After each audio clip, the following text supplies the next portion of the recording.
Sometimes, when you open the Hula AI app, you might not know how to use all its features or where to start. Here's the solution. First, download the Hula AI app from the Play Store and open it on your mobile device. Once you're in the app, go to the Discover tab at the bottom left. Here, you can explore different styles, presets, and effects. When you find something you like, just tap on Try to use that style.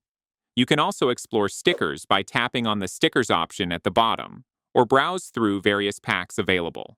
Next, go to the Video tab at the bottom right. Here, you'll find multiple creative tools. For example, you can turn photos into videos, create camera motions, or experiment with AI artifacts. To try one, simply choose any effect. For example, make your own work of AI art, and tap on Try. Select a style you like and click on Generate. Now, the app will ask for gallery access, allow it, and then select a video from your device. Once uploaded, Hula AI will automatically apply the selected AI style or motion effect to your video. If you found this guide helpful, don't forget to subscribe for more tips.